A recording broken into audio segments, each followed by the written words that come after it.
பகுஜன் சமாஜ் கட்சியினுடைய தலைவராக, தமிழ்நாடு தலைவராக 17 ஆண்டுகள் சிறப்பாக பணியாற்றிய, ஒடுக்கப்பட்ட மக்களுக்காக மட்டுமல்ல,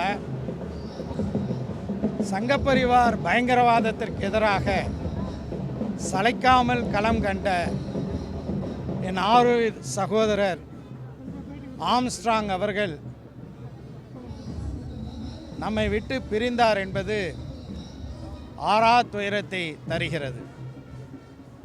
அவருடைய இல்லத்திற்கு முன்பு மிக கொடூரமாக அவர் படுகொலை செய்யப்பட்டு வீர மரணம் அடைந்திருக்கின்றார். ஆம்ஸ்ட்ராங் அவர்கள் என்னுடைய நீண்டகால நண்பர்.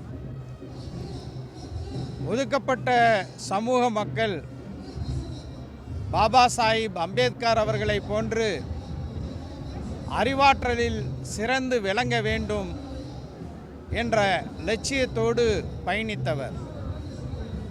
அவரை சந்திக்கும் போதெல்லாம் அவர் அரசமைப்பு சட்டத்தை வைத்துக்கொண்டு தரக்கூடிய விளக்கங்கள் மிக சிறப்பானவையாக, அறிவாற்றல் மிகுந்தவையாக அமைந்துவிடும்.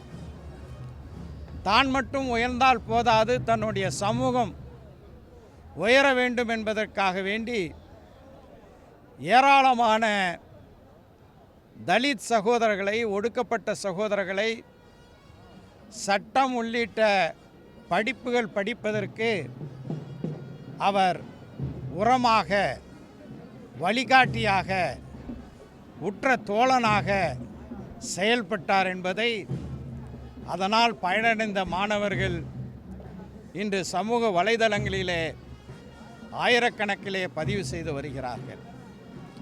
ஒரு லட்சியத்தோடு வாழ்ந்த ஆம்ஸ்ட்ராங் அவர்களுடைய அந்த படுகொலை தமிழ்நாட்டையே உலுக்கி இருக்கின்றது, இந்தியாவே உற்று நோக்க வைத்திருக்கின்றது. சிலர் சரணடைந்திருக்கிறார்கள். தமிழ்நாடு அரசு இந்த படுகொலையை தீவிரமாக விசாரித்து இதில் சம்பந்தப்பட்டவர்கள், இவர்களை இயக்கியவர்கள் அனைவரையும் சட்டத்துக்கு முன்னால் கொண்டு வந்து நிறுத்தி குறுகிய கால வேகநிலை நீதிமன்றத்தில் இந்த வழக்கு விசாரிக்கப்பட்டு இந்த கொலையில் தொடர்புடையவர்களுக்கு உச்சபட்ச தண்டனையை வழங்க வேண்டும் என்று மனிதநேய மக்கள் கட்சியின் சார்பாக கேட்டுக்கொள்கிறேன்.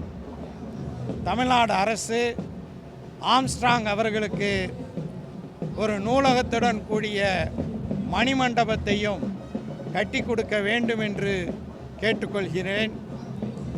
மறைந்த ஆம்ஸ்ட்ராங் அவர்களுடைய குடும்பத்தினர்களுக்கும், பகுஜன் சமாஜ் கட்சியின் தொண்டர்களுக்கும், அவரை நேசிக்கக்கூடிய அனைவர்களுக்கும் மனிதநேய மக்கள் கட்சியின் சார்பாக என்னுடைய ஆழமான இரங்கலை தெரிவித்துக் கொள்கிறேன்.